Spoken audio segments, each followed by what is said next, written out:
The life force is something intangible, is existing beyond the container of the body. And the more we can tap into that, the more we can be ultimately energized, encouraged, pumped up, psyched up to do the work.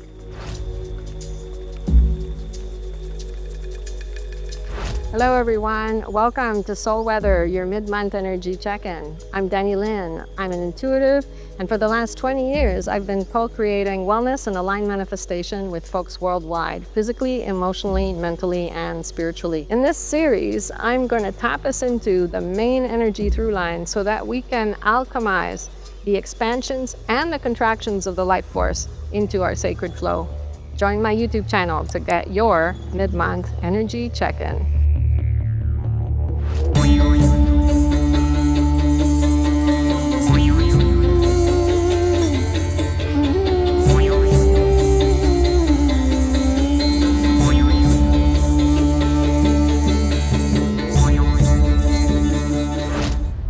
Hello from the rooftop of the Sant Seva Ashram in Rishikesh. I just got here a few days ago, and I'm thrilled to get together today to film a transmission. I'm not sure yet exactly who's going to show up, so it'll be a bit of a surprise for all of us. I'm not in my usual environment, so there's a lot of energies coming my way and from every direction. And the Ganga not being the least of the formidable energies that I'm encountering physically, emotionally, mentally, and spiritually.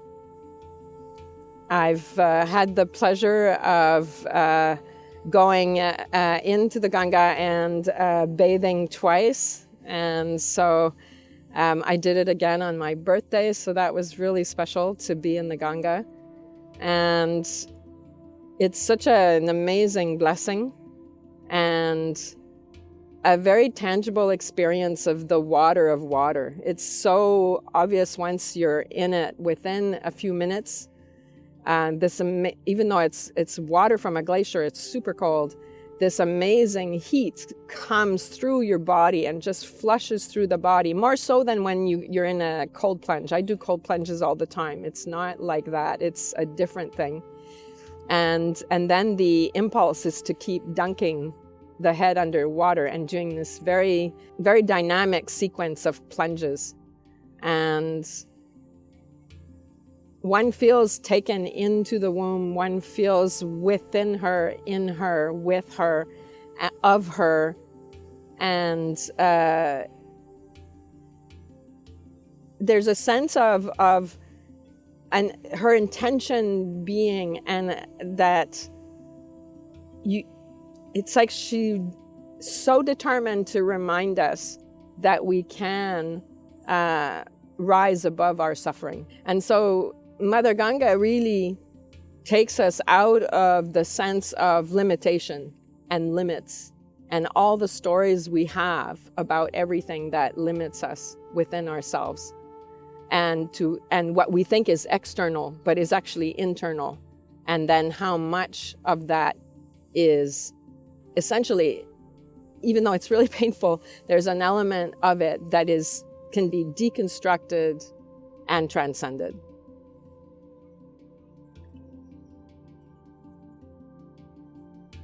So in light of that, I'm feeling the energy coming in, and I'll start channeling.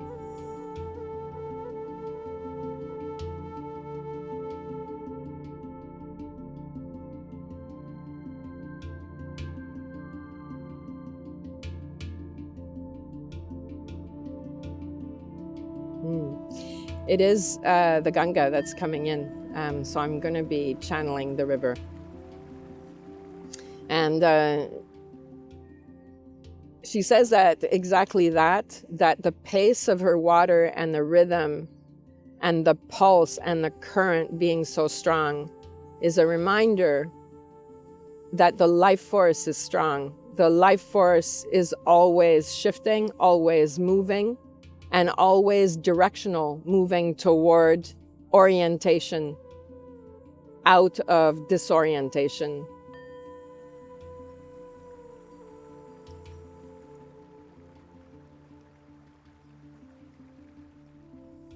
So the river in her 2,500 kilometers across India is very much, she's showing me, she's like a vein in the country, one of the primary arteries in the country, like we have arteries in our body. And she's showing me that in that main artery, she's unstoppable. And so it's to remember that despite our heart and a biological heart and our sense of being trapped in linear time and our sense of being trapped in the process ultimately of aging and impermanence, that she's there to remind us that there's something so much greater than that going on, which is timeless and limitless, like I was saying earlier. And she's saying, don't forget that that is the pulse of the life force. The life force is not the body, and the body which is trapped in linear time and is impermanent. The life force is something intangible, is existing beyond the container of the body. And the more we can tap into that, the more we can be ultimately energized, encouraged, pumped up, psyched up to do the work, to be with that process of embracing the magic and the mystery of life itself. I'm being joined by some very dynamic prayers on the other side of the river right now. I'm just letting that come in.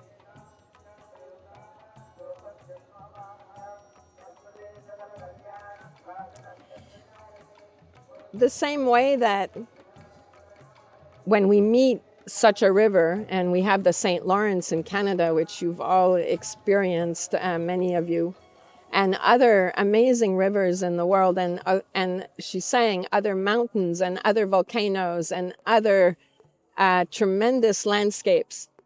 She says the awe that you feel when you see that beauty, when you see the scale of the mountains and whatever it is that you're looking at, and the energy, what you're seeing and what you're sensing is the life force within them that is not mitigated by confusion and by disorientation. So the state of the river, the state of the mountain, the state of the big, beautiful tree is actually, you're being shown in tangible terms what it is to be in the life force without all the games of the mind.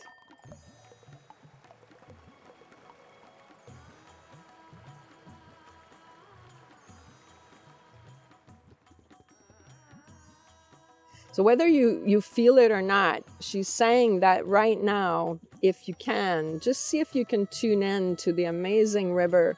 And she's showing me the Kundalini energy from the base of the spine going to the brain. And she says that is your Ganga within your body. And so see if you can tap into this beautiful river that you've been given in amongst a landscape of all sorts of other things like mountains and trees, which are our organs and tissues. But go back to that essential river and how that river has itself the rhythm of the life force itself.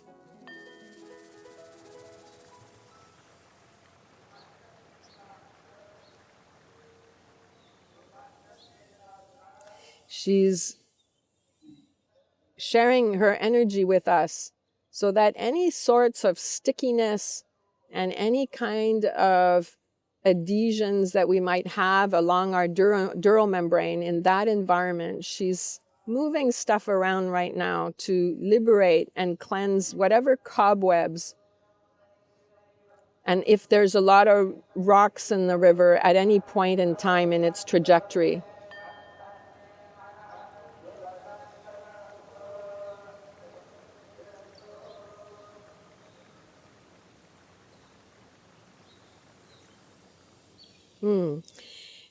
It's so interesting because our river, the primary breath of life, goes up and it goes down. There's always cerebrospinal liquid everywhere, but there is a pulse and a tide up and down. And the thing that is so fascinating is she's showing me that, like the St. Lawrence, actually, there are two currents in this river. That along the shore where I am, it's going the opposite way. And then there's two currents side by side in this river. One is a dominant current, but definitely two currents. And if you don't know this, the St. Lawrence has the current on the surface that goes toward the ocean, but it has this other current deep, deep below in the fault line that goes in toward Tadoussac and towards Quebec. And that's where all the quill from the north, from the Arctic, is carried into the St. Lawrence. And this is why we have the beautiful gift of all these whales and these mama whales who go there to feed. And at Tadoussac, there's a mountain underneath. And so the current jams into the mountain and all the quill goes to the surface, which is why that's the best spot to see the whales.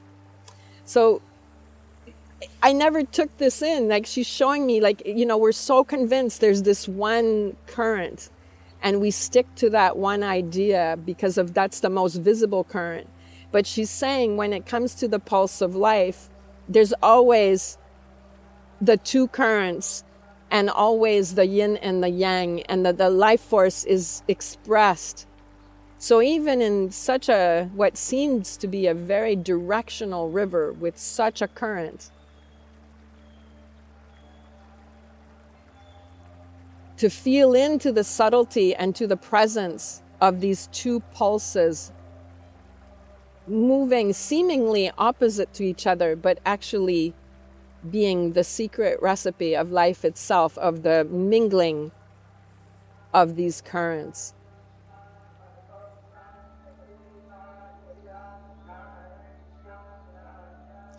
She's saying, like, even for me, I'm doing what you do when you go to your roots and you go to your branches.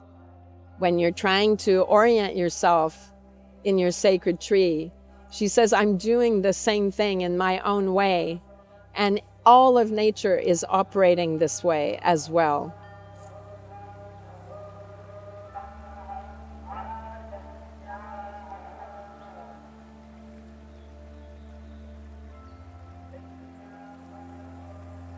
And although she's commenting on my enthusiasm when I wake up in the morning and I greet her still in a state of wonder, shocked that I'm here in a way.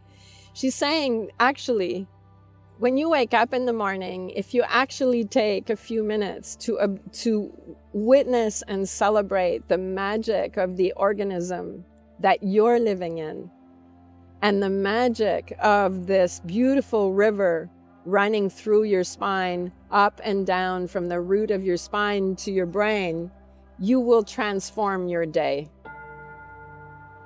Because you're going to meet the magic that you are inhabiting no matter what mood you're in. But imagine if your mood actually shifted to one of reverence and gratitude and appreciation for this beautiful vessel that you're inhabiting this reality. It's facilitating everything.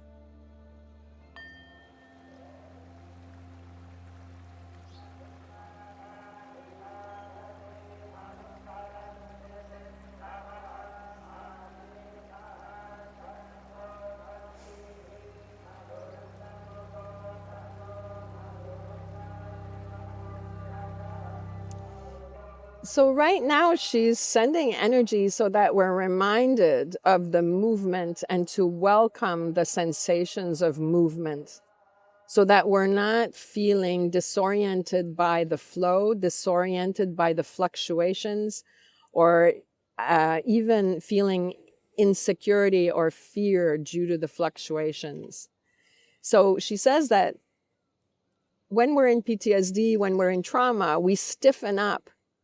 And then that becomes our go-to in terms of safety and security. But it's actually a very stiffened, compact, condensed, concentrated, contracted space. And safety and life itself is actually fluid, it's movement, it's pulsing, it's breathing.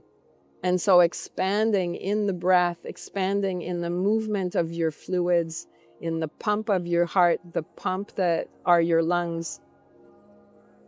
And this pump in your cerebrospinal fluid, the primary breath of life, moving this precious river up and down from root to crown.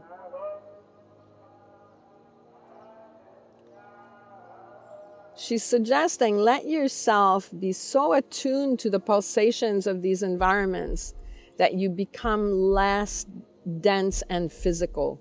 Let yourself become more porous with the air around you, with the environment, with the energy of life itself, with the light from the sun, with the light from the moon.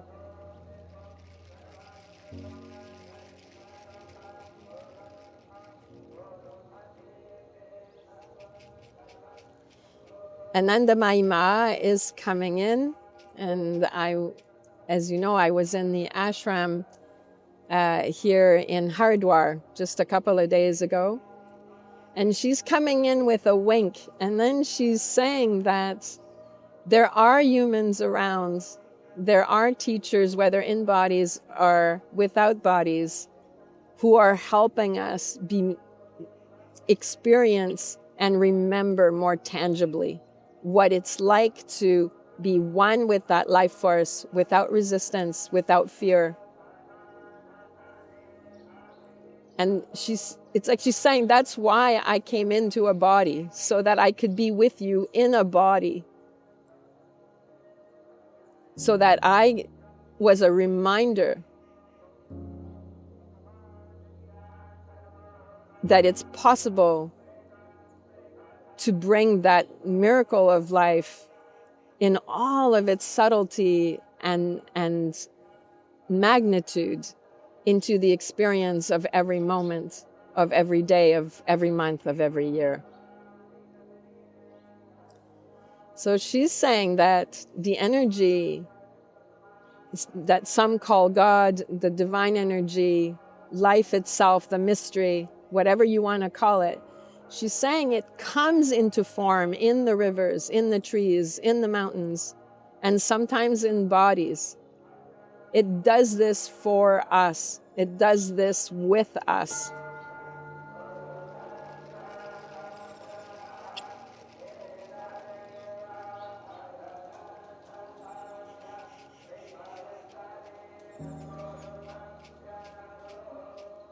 And so Ananda Mahima is saying, imagine if you join into this celebration rather than fear, resist, control. Imagine if you actually soften into all of it, in all of its manifestations on a daily basis.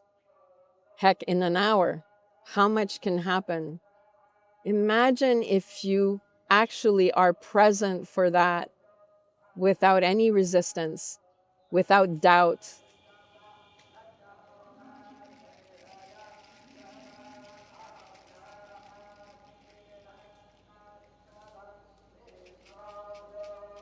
Yeah.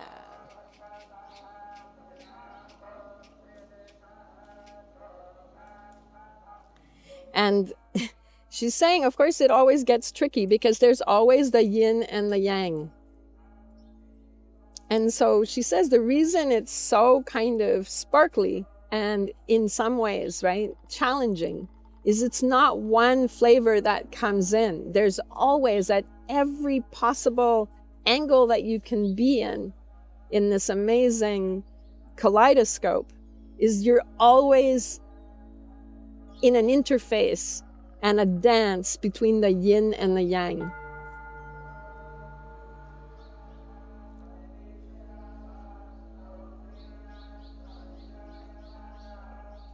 And that can be as simple as day and night, and it can be as complex as attacks and violence versus love.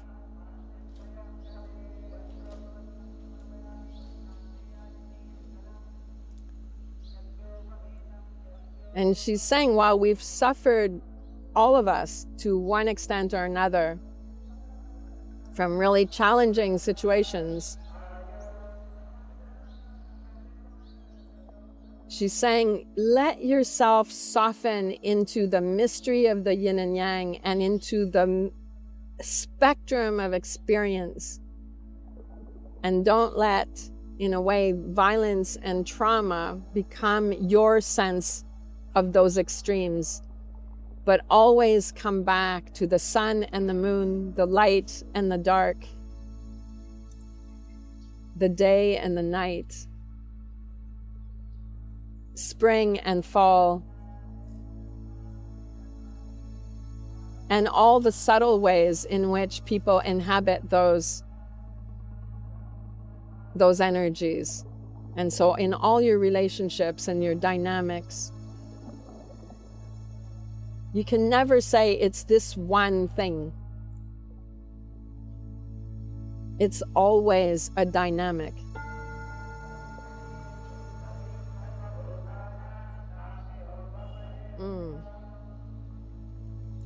So she's saying this is where a kind of, we call it the black and white approach to analysis or representation of an event. And she's reminding me of my father, and of course he was quite violent, and so I've had all that to deal with. But at the same time, he was the party guy that took all my friends and I to hockey and to the Dairy Queen and to all these amazing events where he was so generous, actually, and the funniest man you've ever encountered in your life.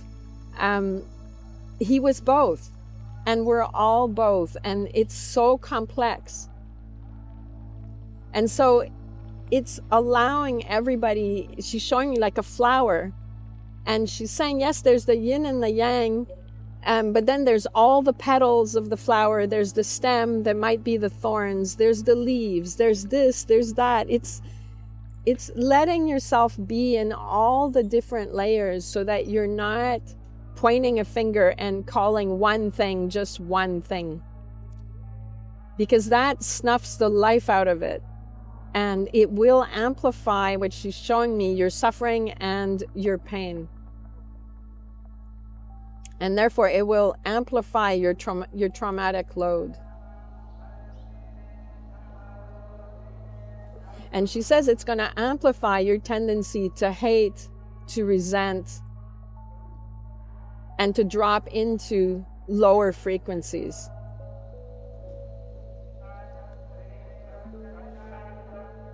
So they're saying, when you're dealing with certain situations, don't suck the life out of it by calling it one thing.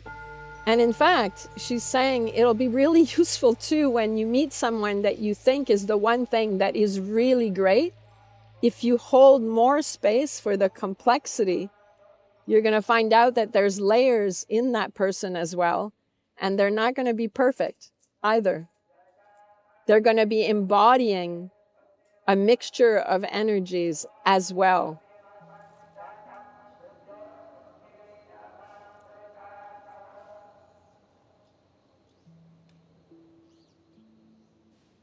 Just feeling in the possibility of shifting perception, shifting your system of first impressions, shifting your cataloging system, shifting your checklist, whatever you've created, which is created generally out of survival. Imagine if you soften that right now. And then when you meet life, when you meet people, when you meet cheeky monkeys that want to steal your food and all of it. Imagine if you drop into the eyes and see through the eyes of Anandamayi Ma, and you see through the eyes of the Ganga, and you see through the eyes of your favorite tree, your favorite mountain, your favorite body of water, your place where you recharge. Imagine if you were seeing through those eyes. And she says it's like you're gonna go from black and white, you're gonna go to full technicolor perception.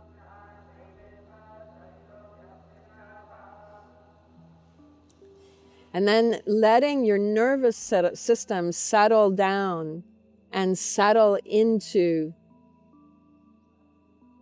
the expansiveness of this technicolor vision,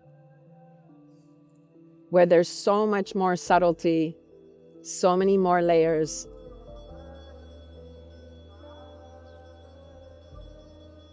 So many more levels of mystery and miracles. You're creating space. You're creating space for life to unfold and to express through you, with you, and for you.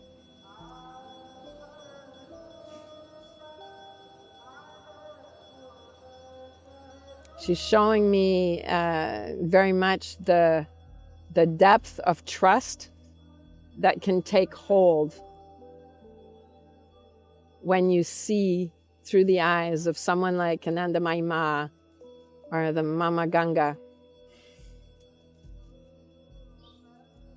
or the landscapes and the mountains and the gurus that you've encountered in this life.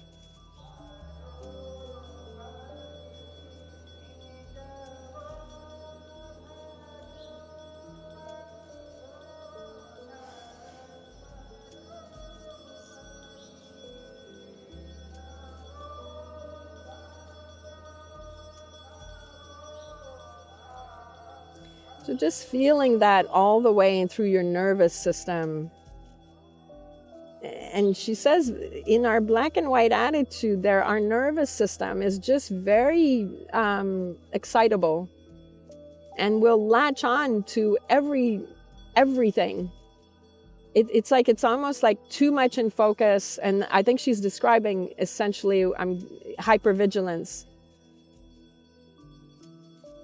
And she's saying the kind of gaze, the kind of openness I'm talking about will allow you to see more, not less. Hypervigilance is a channel that's actually very limited in its scope and in what it's looking for. So she's saying, right, get cable, and have lots of different channels, and opening up in a broader scope of perception that's going to allow you to receive so much more.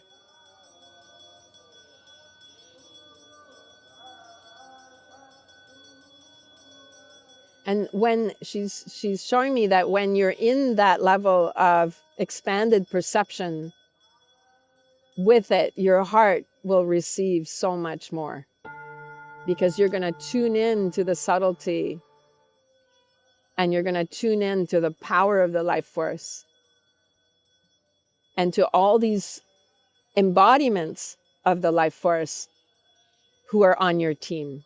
You're not going to be alone.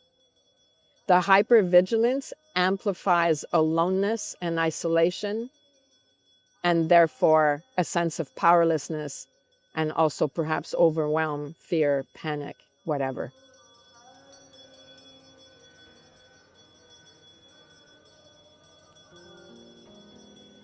Anandamayi Ma says, feel me under you. I'm under you all the time. I'm with you, but I'm under you. You are supported and you're supported by all the elements, such as the Ganga and other landscapes.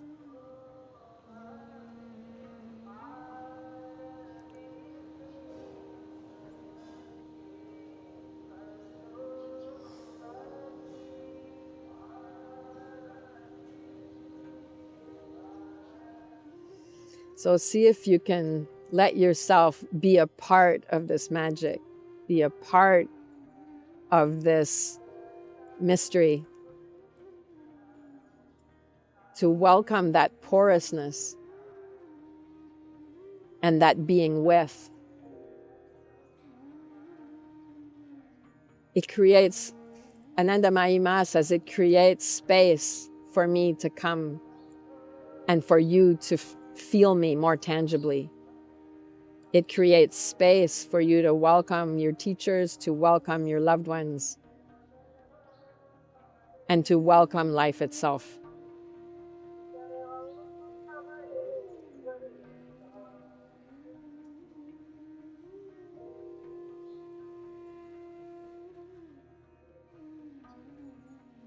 And just as a conclusion, Ananda Mahima says that the biggest irony is that it's kind of impossible for you to be alone, actually, because you are an expression of the life force. You are the life force. And so you are that.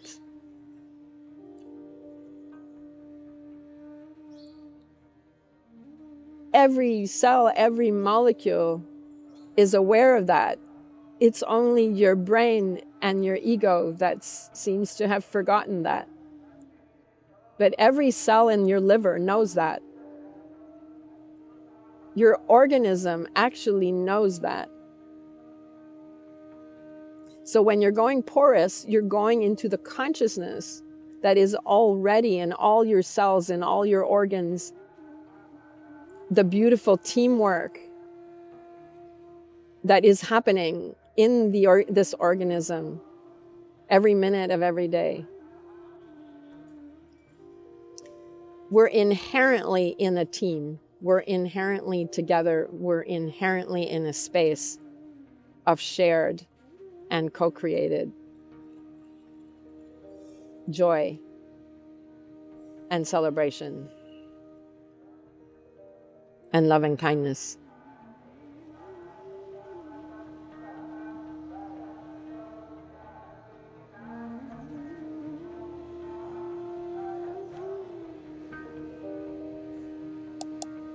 Namaste.